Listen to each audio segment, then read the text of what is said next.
rock and roll podcasters attend this, and my son and I went in 2019, and it was a lot of fun. There's always a large number of Kiss-related podcasts there, but there's never been a Van Halen one, and I wish you guys would attend. It's from August 6th through the 8th, and this year's special guests include Billy Sheehan, Mark Goodman, Ron Keel, Greg Renoff, Don Jameson, and Pamela Desbars. It would be great to meet you both face-to-face. Well, Rockin' Pod, I know it very well. I listen to the Disciple Geek podcast, and I'm familiar with Chris and Aaron. I simply don't have the money or time to do something like that. It's hard enough to do the podcast every month. I did a guest spot on another podcast last month, and it nearly killed me. So what do you think, Dave? I think you did a good job, actually. I appreciate I would love to go to one of those things, but it's like, the time and money commitment to that kind of thing is a lot. But, I say that's probably one of the things we should try once, once the whole COVID thing really blows over. Dave and I are still reeling from Vegas.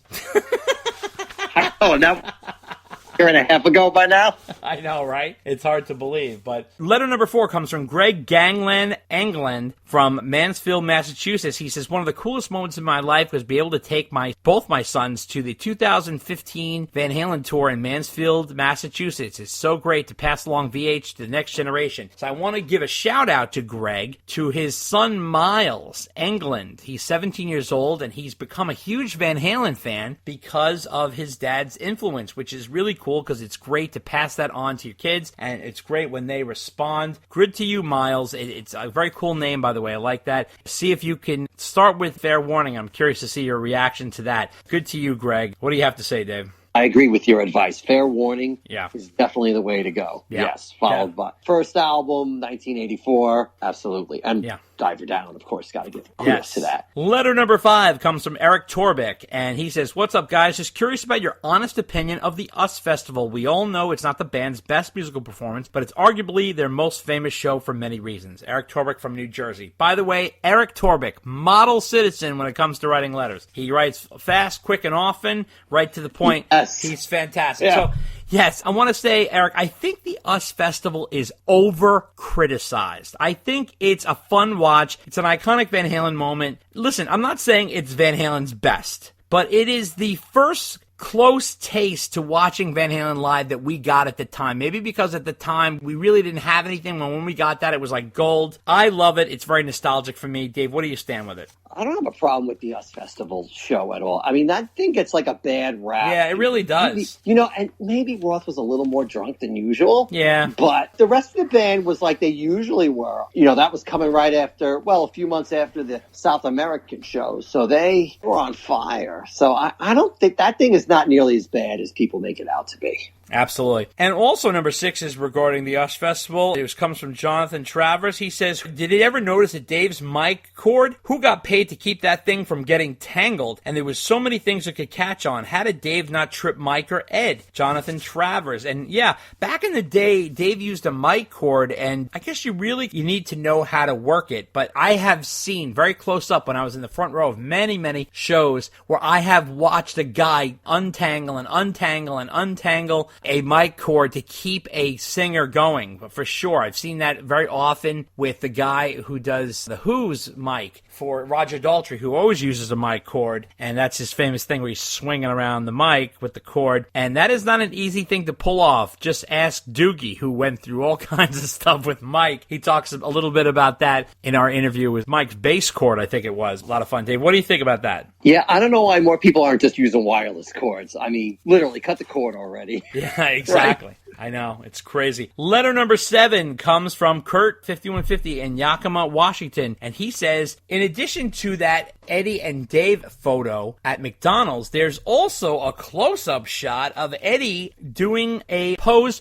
with a fish witch, which is a fish sandwich, and he's holding it in one hand, and he wonders why Eddie is eating a fish sandwich, and he thinks it's his Dutch influence. I always thought that it was bizarre choice to have that fish sandwich on the menu with McDonald's. It always kind of stands out, but perhaps that's his Dutch roots, I'm assuming. But either way, whether it's fish or not, eating McDonald's is crap for your body either way. It's not like you're doing yourself any favors eating fish. Dave, what do you think? About the fish picture? Yeah. Again, I don't know what it is is about the McDonald's pictures that I know. like people love about this stuff. It's crazy. I think it's just real? that, you know what it is? I think everybody goes to McDonald's. Not, I don't go, but like a lot of people do. And I think it just makes them look more regular and human, I guess, going to like a McDonald's and eating a burger. I don't know. There's something about it. It does show them in a human life. Yeah, That's it's true. like a You know, very... they're not on stage or anything Right. that. It shows them like regular guy kind of stuff. And you don't really see them doing that much, especially back in the Roth years. They were really kind of shunned from that stuff. Letter number 8, and I want you to know we're halfway through, and I want kudos for that, Dave. So here we are at letter number 8. This comes from Scott James, and Scott is a huge boots collector. He says, the bootlegs you noted on the last podcast were great, but I have them all. However, I'll mention a couple more because I'm a big fan of soundboards. He says he loves the US Festival one. Another great phenomenal boot is Van Halen Pittsburgh 1998. And he also said Tucson from October 2nd, 1979 is a fantastic soundboard. He also noted Sloppy Seconds West Palm Beach in July 6th of 1979 is also a great soundboard, as well as Shitfire and Save Matches from San Diego from October 6th, 1979.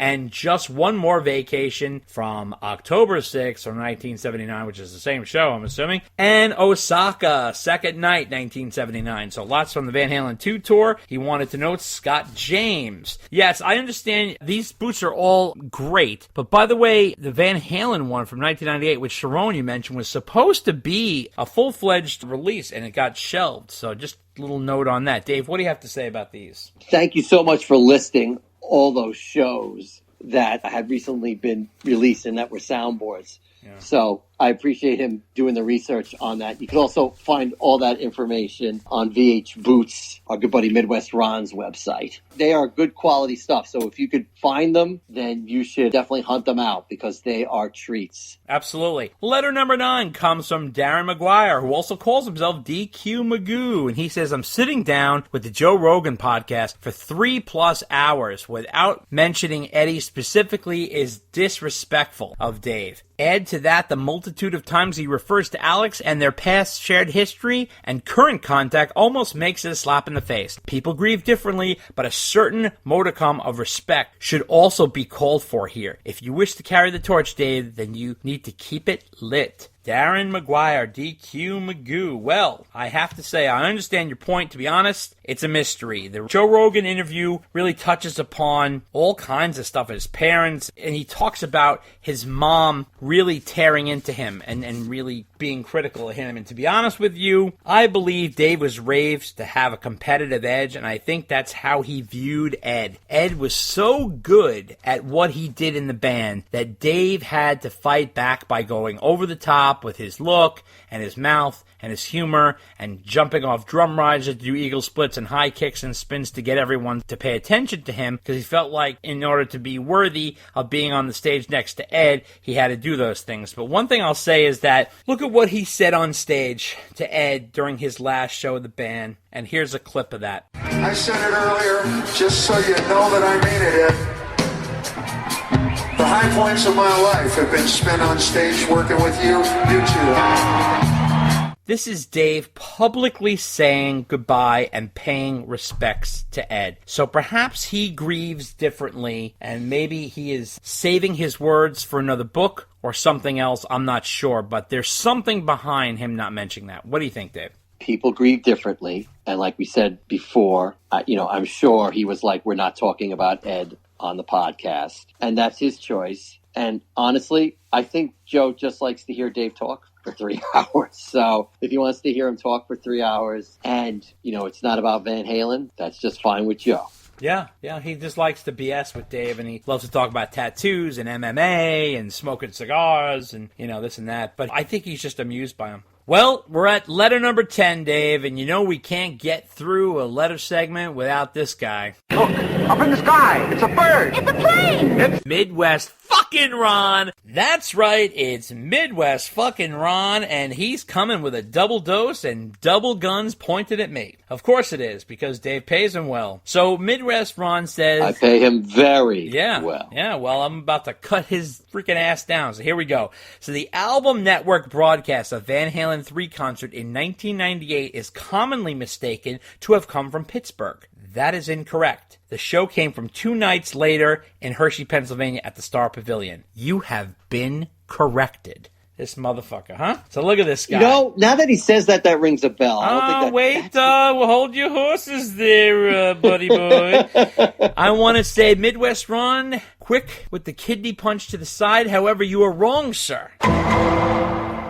The venue was the Pavilion at Star Lake, and it is in Burgesstown, PA, 25 miles west of Pittsburgh on July 24th. The band played Hershey Park Amphitheater on July 26th. Also Gary's birthday in Hershey, Pennsylvania. So I don't know what you're trying to do, young man. You're trying to pull the wool over my eyes? Well, let me tell you something. He was saying that the live show that was recorded at another venue, is what he was saying. No, he's saying it was recorded at Hershey, yeah. But I'm just telling you.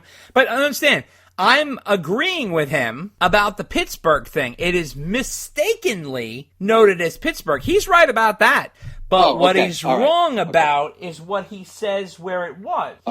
He's saying it's Hershey, and I'm telling you, yeah, it's Burgesstown. So I just want to say... Don't mess with the bull, young man. You'll get the horns. And then he also comes back at another punch. He says, in your commentary about Gary leaving Van Halen and making the Exit Elvis album, you said about 17 of the 1998 Van Halen shows were canceled due to poor ticket sales. You obviously forgot that 11 of those were scrapped after a piece of ceiling fell on Alex during the sound check in Germany. And he sent me articles about that. That did happen, of course, but many have said that ceiling piece wasn't much, and that was used as an excuse to cancel a lot of those dates, which were poor ticket selling, and it might have been an insurance situation that they could clean up on. I don't know this for sure. This is all hearsay. I'm not saying this is fact, but I'm just saying that has been said from people on the inside with that. What do you think of this, Dave? He's going to agree with Ron, and here we go.